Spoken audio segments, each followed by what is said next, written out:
Daily Meditations, February 1st. From the book Food for Thought, Daily Meditations for Overeaters, February 1st, Learning. In this program, we never stop learning.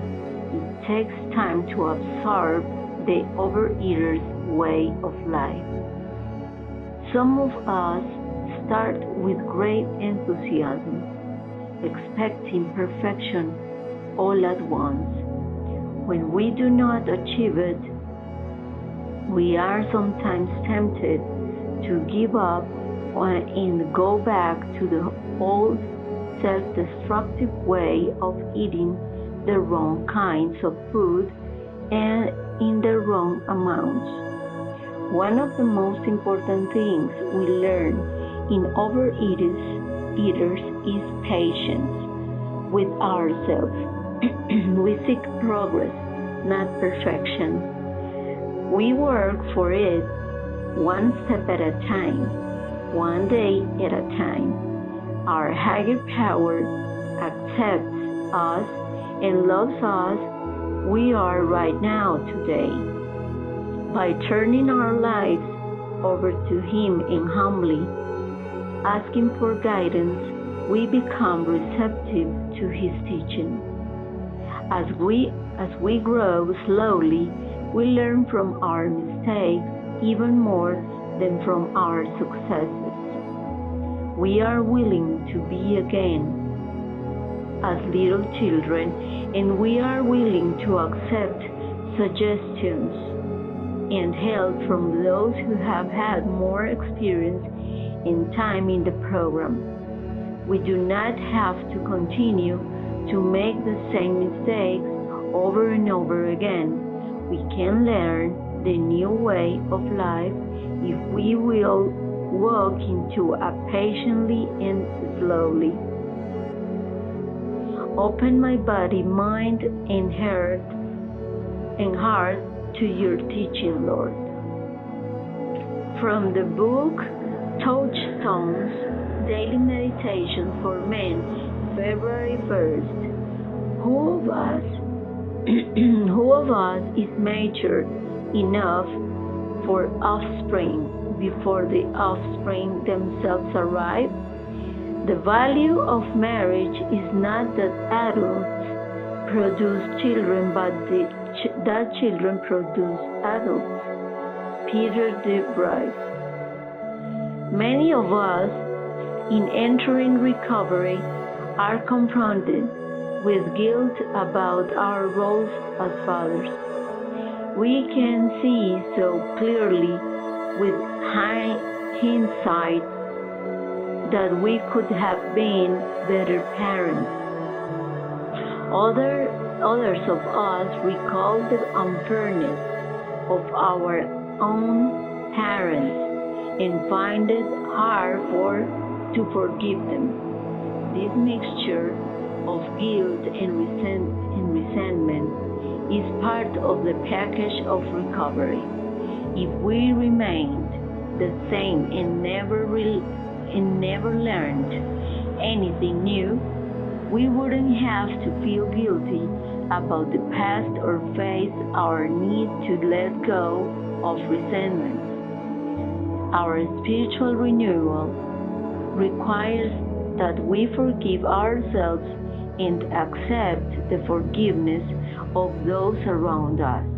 Even today, our children are not helped by our guilt, but they will be helped at any age by our amended life, and all generations are enriched when we are able to repair broken connections with our parents.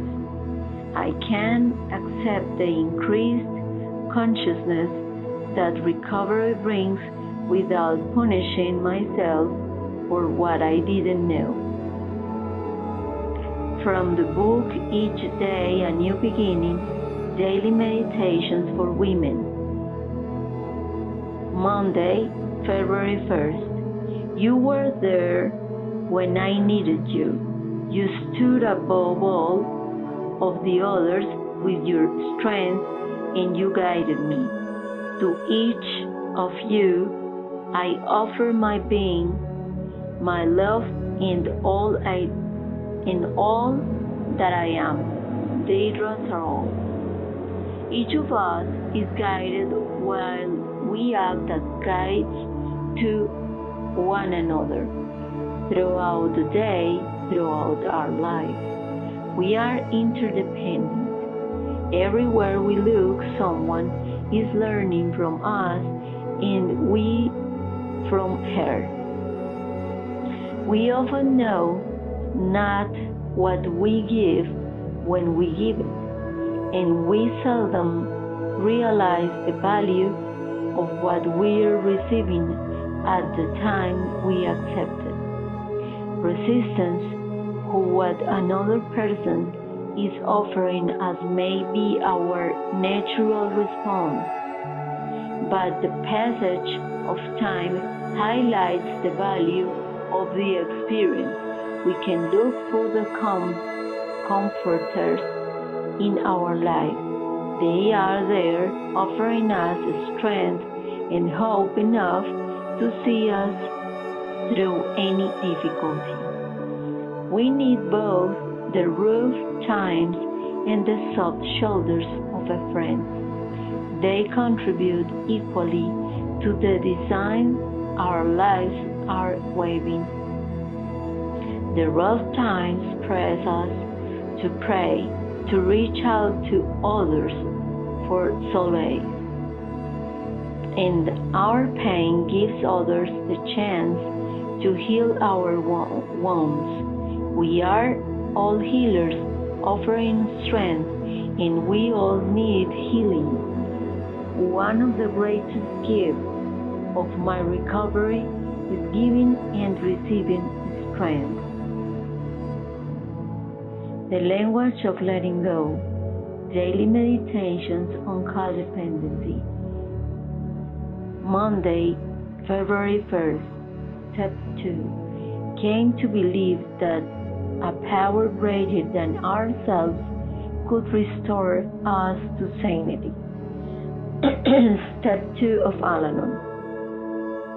We come to believe in a better life through the powerful gift of other people, hearing them, seeing them, and watching the gift of recovery at work in their lives.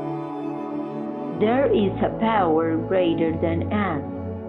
There is real hope now that things can and will be different and better for our life and us. We are not in a do-it-ourselves program. We do not have to exert willpower to change. We do not have to force our recovery to happen. We do not have to pull ourselves up by our bootstraps. Just so we believe that there is a power greater than ourselves, one who will get the job done in our life.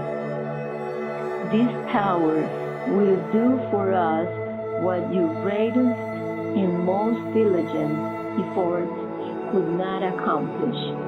Our higher power will restore us to a sane and beneficial life. All we do is believe. Look, watch, see the people around you, see the healing they have found. Then discover your own faith, your own belief, and your own healing. Today, regardless of my circumstances, I will believe to the best of my ability that a power greater than myself can and will restore me to a peaceful, sane way of living. Then I will relax and let him to do that. From the book Today's Gift, Daily Meditation for Families. Monday, February 1st is not enough to talk to plants, you also have to listen. David Bergman.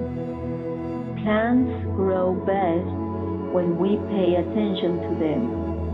That means watering, touching them, putting them in places where they will receive good light. They need people around them to notice if they are drooping at the age of looking particularly happy in the sunlight. The more attention a plant receives, the better it will grow. We need to be noticed in the same way. If we notice a family member or friend is drooping, perhaps we can pay some special attention to him or her. All of us need someone to care about how we are and to truly listen to us. We can share and double someone's happiness by noticing and talking about it also. We help the people around us to grow by listening to their droopy edges as well as their bright days. People need this as much as plants need light and water. How can I help someone grow today? From the book 24 Hours a Day, The Little Black Book, Monday, February 1st, Thought for the Day. When we think about having a drink, we are thinking of the kick we get out of drinking, the pleasure, the escape from boredom, the feeling of self-importance, and the companionship of other drinkers. What we don't think of is the letdown, the hangover, the remorse, the waste of money, and the facing of another day. In other words, when we think about that first drink, we are thinking of all the assets of drinking and none of the liabilities. What has drinking really got that we haven't got in AA? Do I believe that the liabilities of drinking outweigh the assets? Meditation for the day. I will start a new life each day. I will put the old mistakes away and start anew each day. Good always offers me a fresh start. I will not be burdened or anxious. If God's forgiveness were only for the righteous and those who had not sinned, where would be its need? I believe that God forgives us all of our sins. If we are honestly trying to live today the way He wants us to live, God forgives us much and we should be very grateful. Prayer for the day. I pray that my life may not be spoiled by worry and fear and selfishness. I pray that I may have a glad, thankful, and humble heart.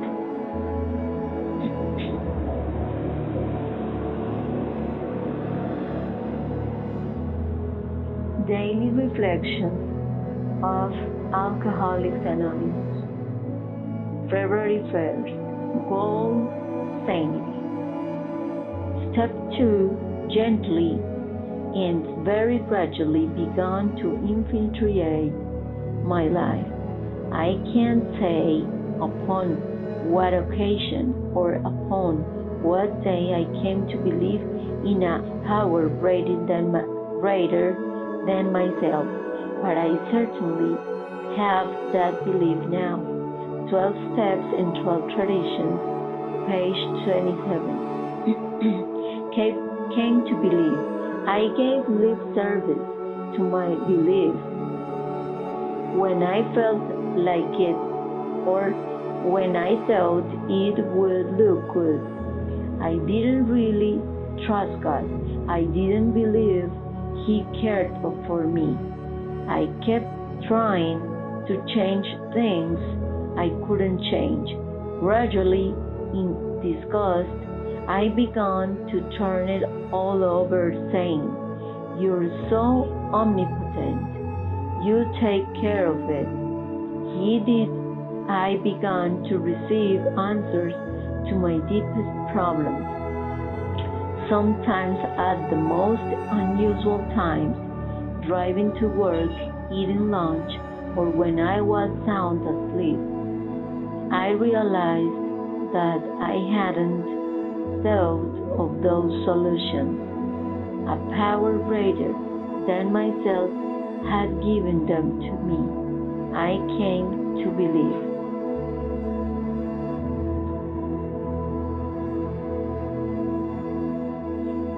Daily readings of the Mass. First reading from the letter to Hebrews. Brothers and sisters, what more shall I say?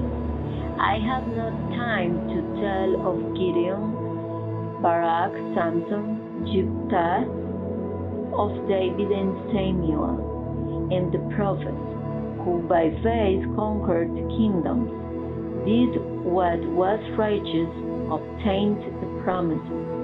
They closed the mouths of lions, put out raging fires, escaped the devouring sword.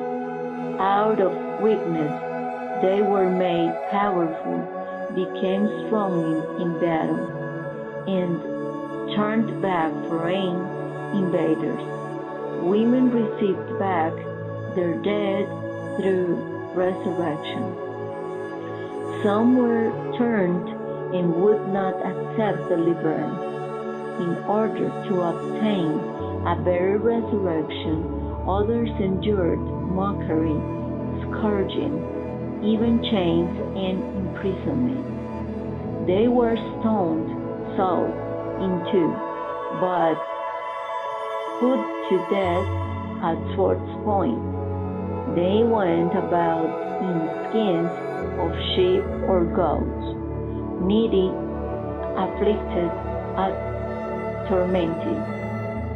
The world was not worthy of them. They wandered about in deserts and on mountains, in caves and in crevices in the earth. Yet all these, those approved because of their faith, did not receive what had been promised. God had foreseen something better for us, so that without us they should not be made perfect. Responsorial Psalm. Let your hearts take comfort, all who hope in the Lord. How great is the goodness, O Lord, which you have in store for those who fear you, and which toward those who take refuge in you, you show in the sight of the children of men. Let your hearts take comfort, all who hope in the Lord. You hide them in the shelter of your presence from the plottings of men. You screen them within your abode from the strife of tongues. Let your hearts take comfort, all who hope in the Lord. Blessed be the Lord, whose wondrous mercy He has shown me in a fortified city. Let your hearts take comfort, all who hope in the Lord. Once I said in my anguish, I am cut off from your sight. Yet you heard the sound of my pleading when I cried out to you. Let your hearts take comfort, all who hope in the Lord. Love the Lord, all you his faithful ones. The Lord keeps those who are constant, but more than requites those who act proudly. Let your hearts take comfort, all who hope in the Lord. Gospel. According to Mark, Jesus and his disciples came to the other side of the sea, to the territory of the Gerasenes. When he got out of the boat, at once a man from the towns who had an unclean spirit met him. The man had been dwelling among the tombs, and no one could restrain him any longer, even with a chain. In fact, he had frequently been bound with shackles and chains, but the chains had been pulled apart by him and the shackles smashed, and no one was strong enough to subdue him. Night and day among the tombs and on the hillsides, he was always crying out and bruising himself with the stones. Catching sight of Jesus from a distance, he ran up and prostrated himself before him, crying out in a loud voice, "What have you to do with me, Jesus, Son of the Most High God? I adjure you by God, do not torment me." He had been saying to him, "Unclean spirit, come out of the man." He asked him, "What is your name?" He replied, "Legion is my name. There are many of us." And he pleaded earnestly with him not to drive them away from that territory. Now a large herd of swine was feeding there on the hillside, and they pleaded with him, "Send us to the swine, let us enter them." And he led them, and the unclean spirits came out and entered the swine. The herd of about 2,000 rushed down a steep bank into the sea, where they were drowned. The swineherds ran away and reported the incident in the town and throughout the countryside. And people came out to see what had happened. As they approached Jesus, they caught the sight of the man who had been possessed by legion, sitting there clothed and in his right mind, and they were seized with fear. Those who witnessed the incident explained to them what had happened to the possessed man and to the swine. Then they began to beg him to leave their district. As he was getting into the boat, the man who had been possessed pleaded to remain with him, but Jesus would not permit him, but told him instead, "Go home to your family and announce to them all that the Lord in his pity has done for you." Then the man went off and began to proclaim in the Decapolis what you Put like if you like these messages and subscribe if you want to continue receiving them. Put like if you like these messages and subscribe if you want to continue receiving them.